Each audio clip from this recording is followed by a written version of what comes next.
I'm Leah Lane, an award-winning travel writer and author of Places I Remember, Tales, Truths, Delights from 100 Countries. On this podcast, we share conversations with travelers about fascinating destinations and memorable experiences around the world. We know of sustainable tourism, which aims to counterbalance social and environmental impacts associated with travel. It's morphed into regenerative travel, or leaving a place better than you found it. Regenerative travel is the next big trend for conscious travelers.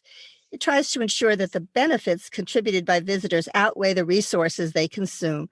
It's intentional tourism to create positive contributions to the quality of life.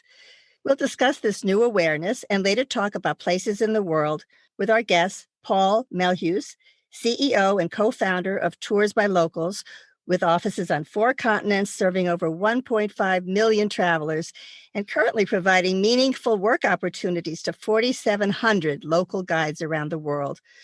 Paul is Canadian, and travel has been a constant in his life. Welcome to Places I Remember, Paul. Thanks, Leah. Nice to be here. Well, what exactly is Tours by Locals, and how does it fit in with regenerative travel? Tours by Locals is a platform that is designed to connect travelers and local tour guides. And we're trying to create a place where people can have a better experience than just seeing the sites. So through the platform, our travelers will connect with a local guide.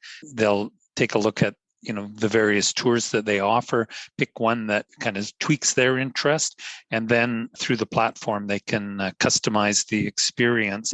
And basically, the platform is all for private tours, so you get to choose who you want to be with.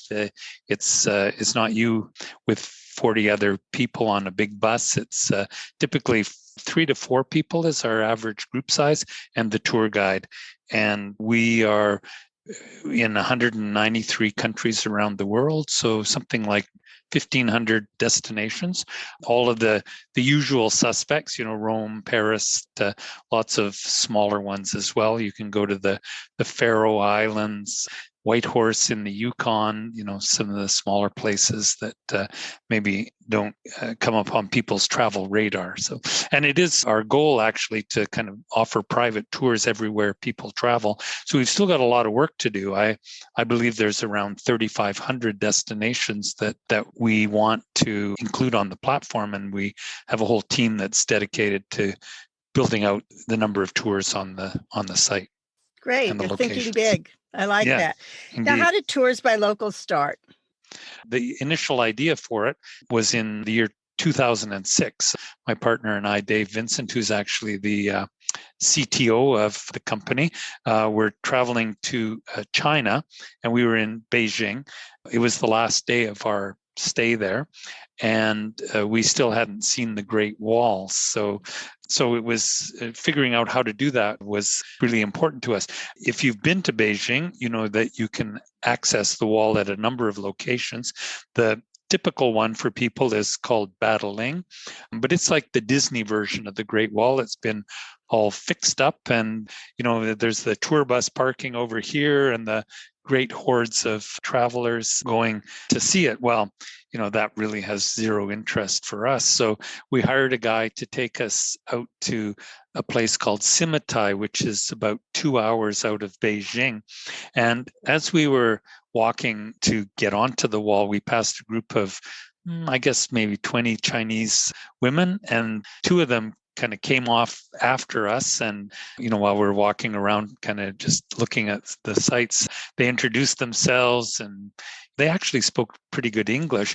And we started up a conversation with them, and they, wanted to offer us a kind of an impromptu tour of the Great Wall. They were actually farmers, and they did this on the days when there was no farm work to do. So we had a really great experience with the 2 of them for a couple of hours. But, always there was this undercurrent of, why are they doing this? What's going to happen at the end of it all? And indeed, when it's time for us to go to the airport, they brought out their cards and books and all the various tchotchkes that they tried to sell us. And stuff we weren't really very interested in. So, but we bought a few things. I think it was like $15. We had no money to speak of because it was our last day and we got rid of it all. So on the plane, we started a conversation about how, this could have been so much better experience, both for us and for those two women who they had value to give us. And we were interested in hearing their story. Certainly the information about the Great Wall and the history was really interesting, but also learning something about their life and the kind of reality of what life was like for them as farmers and part-time tour guides. So over the course of 2 years, we developed the kind of concept for tours by locals. And by October of 2008, we were ready with the first iteration of the product. Of course, that was 1 month after Lehman Brothers crashed the world. So here we are with our brand new platform, no guides, and optimism for the future. Anyways, as it turned out, the Great Recession was a real benefit to us because, we didn't have a lot of money to start the platform. It was all self-financed. So, if you have no guides, why would travelers come? And if you have no travelers, why would guides sign up? But when, the world is crashing down around us, at least that was the headline of the time, it was a really easy pitch to go out and sign up guides. And that's what we did for the first 2 years of our existence. Then when travel started to heal, we were there with a credible product offering. And basically, it's been a constant growth pattern ever since, up until, I'm going to say March of 2020 was when everything basically crashed again. So, and we're just digging our way out of it right now. So. I'm sure you'll climb way back up in 2022. There was a great penchant for travel. Oh, absolutely. Yeah, we're really starting to see it. We're super optimistic for the future because this idea of regenerative travel has been building for a long time. And, I think the pandemic accelerates certain trends. And I think it will accelerate this one because people they were never very interested in sitting in a bus with 50 other people, and they're going to be even less interested in it now. So the idea of the small group, much less impact on the local environment, when you're going in a group of 4 or 5 people as opposed to a group of 40 or 50 people. So just kind of built into the experience is a lesser footprint, and the idea of connecting with a local person and the money flows directly into their pocket as opposed to some tour operator that views the local person as a kind of source of cost, that they want to kind of grind it down, especially in developing countries. That's the area where I think that we have the biggest impact. A lot of people participate in the travel industry kind of on the margins. We have a guide of Agra who, before tours by locals, he would hang out at the entrance to the Taj Mahal and try and get $10 tour with, a whole bunch of other people from a Westerner. And now that he's on the platform Tours by Locals, they communicate with each other. He has a professional preference. All of the kind of mechanics of paying and connecting and sort of vetting of the individual are done by ourselves. And then basically the guide shows up. They go off with their group, they have the experience, and then it's kind of like meeting a friend. So it's a much more ennobling experience, both for the traveler and particularly for the local guide. Right. I know in many countries, many underdeveloped countries, when you go to a square or you walk near a tourist site, there'll be a whole bunch of people coming toward you and trying to be your guide. It's chaos. Oh, and yeah. You'd like to hire a guide. This makes it much more pleasant for all. As you said, there are some over-traveled areas in this world. What makes a place over-traveled, and what are a few of these places, would you say?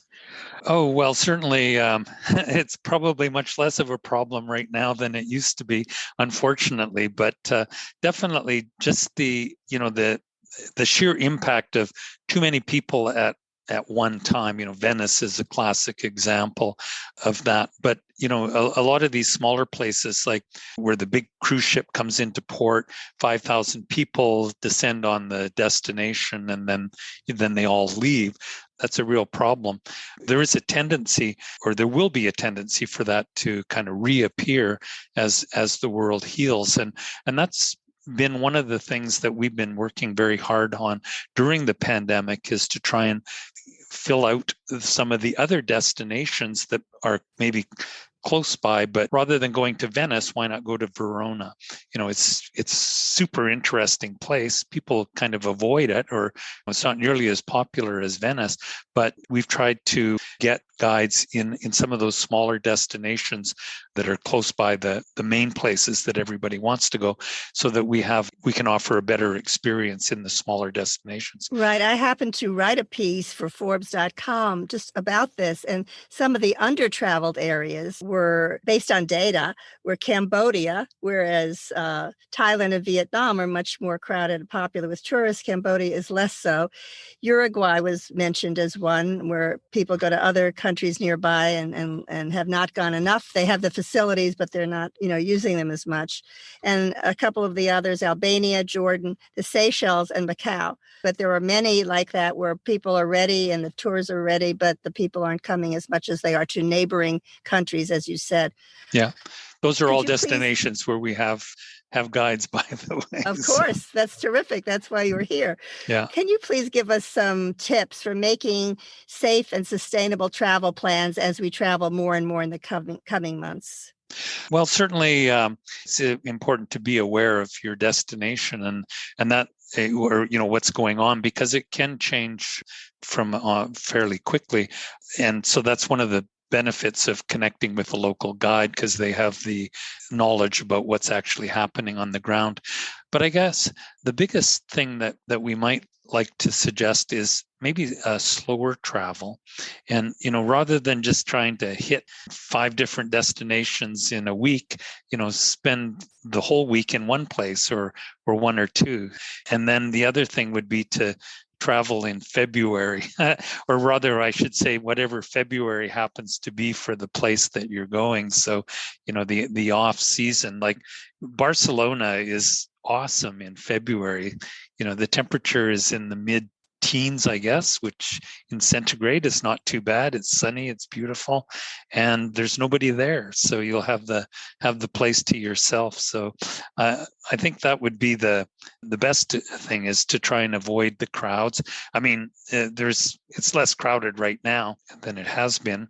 Although I have to say, our sales so far are up 639% over the same period last year. Oh my goodness. So, but I think trend. Yeah, exactly. So we certainly do have a lot of pent up demand. Yeah, for sure. During the pandemic, of course, we saw a lot more people traveling to the national parks.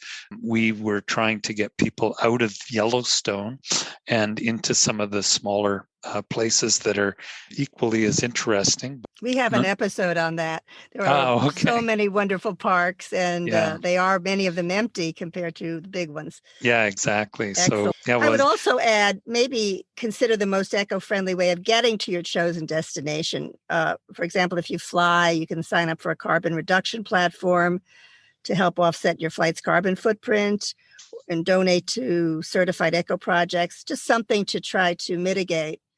Yeah, definitely air travel is a big contributor to climate change. So if you can do that sort of thing, it's really excellent.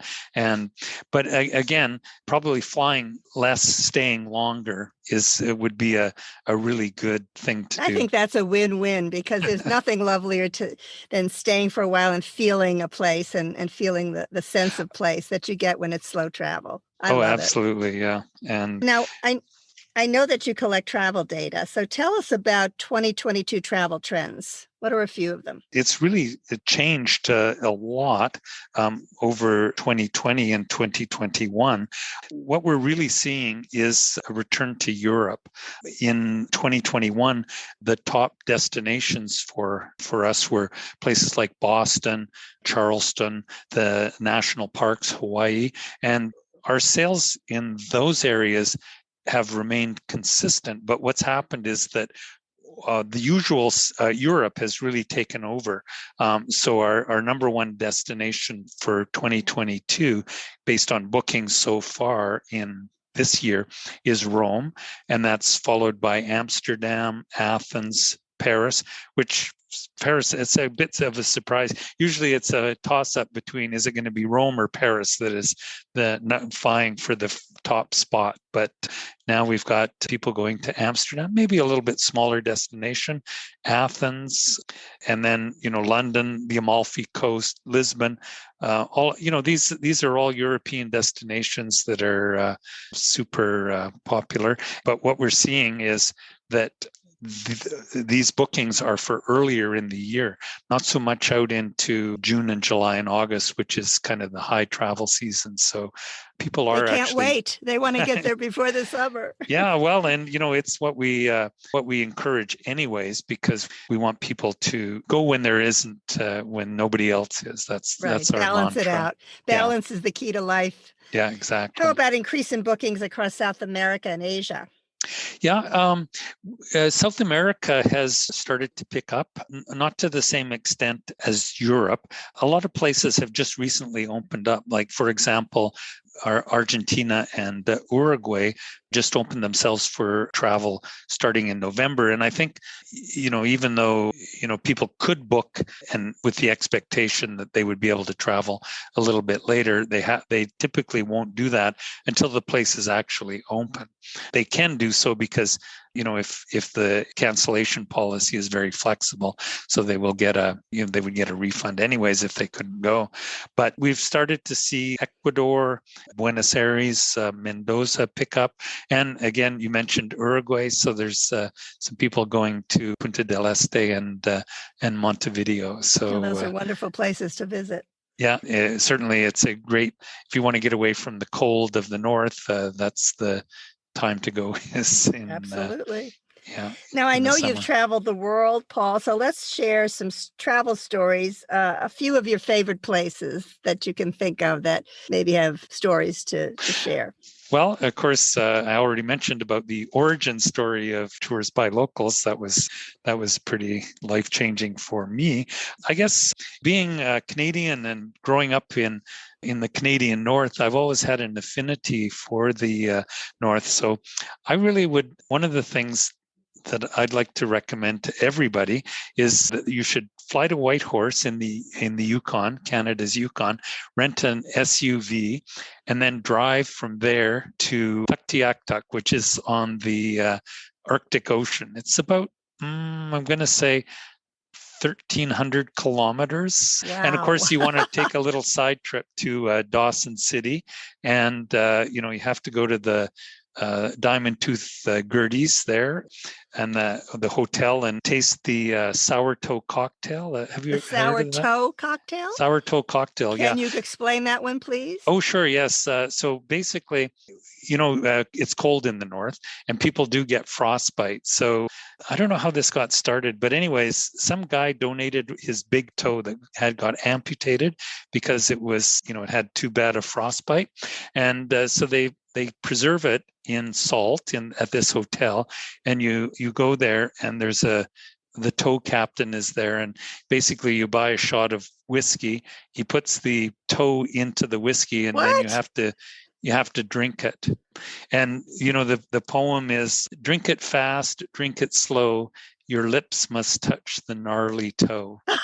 I've never heard of that before. Oh, it's really fun. How many times have you done that, Paul? I've done it once, but okay. I'm like, you get a nice certificate, and I think I'm about number 80,000 of people that have done this experience. Yeah, so I think I'll pass on that one, but no, it's super fun. Yeah, but if you chew or swallow the toe, there's a $2,500 fine because people have done that. So. Really? And it comes out at the end, I guess, and comes back. I imagine it does. Yeah. Oh my goodness. Yeah. So yeah.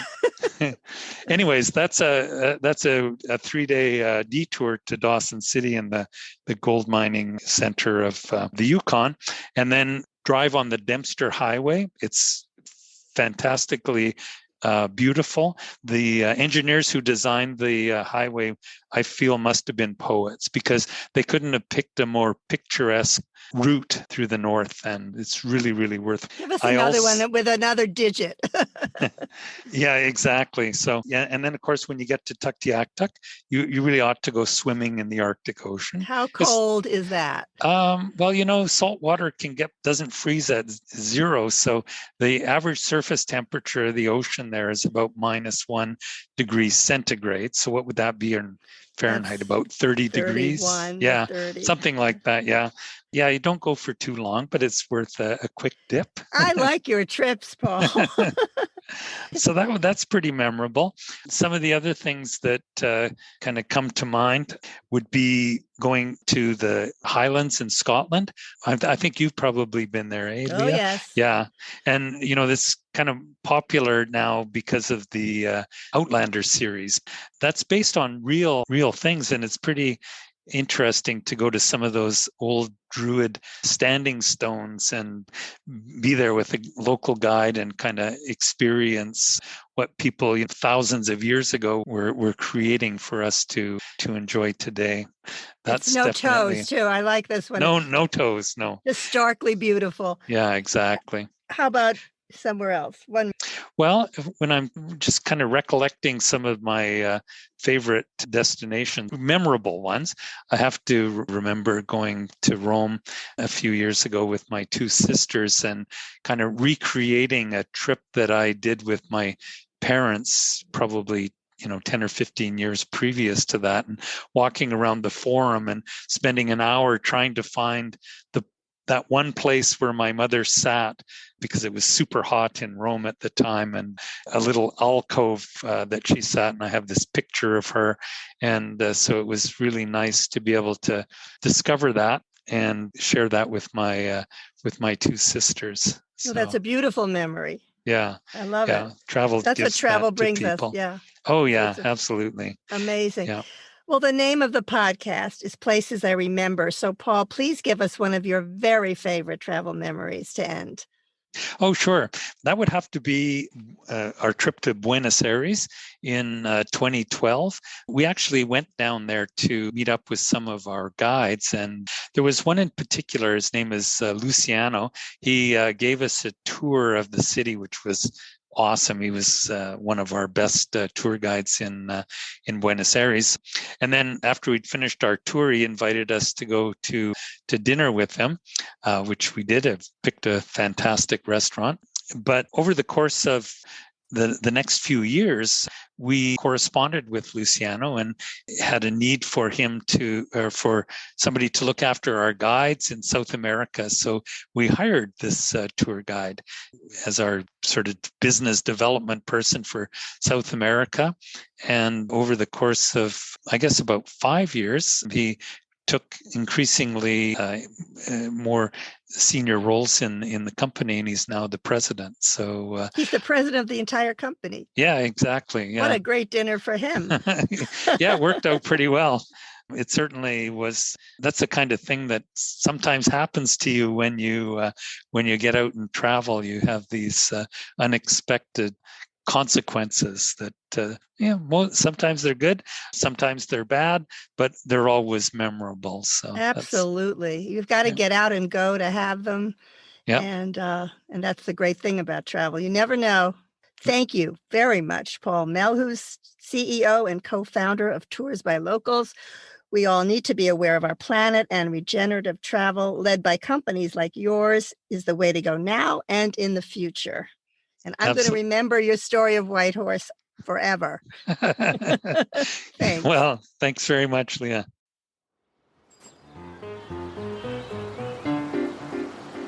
Thanks for listening to our award-winning podcast. We've recorded over 100 episodes of Places I Remember, so follow us on any podcast app. And new monthly episodes are also on YouTube with gorgeous video. My book, Places I Remember, is available in print and Kindle, and I read the audio version. Follow my travel writing at Forbes.com. Contact me at the links in the show notes or on my website, placesirememberlealane.com, and keep making your own travel memories.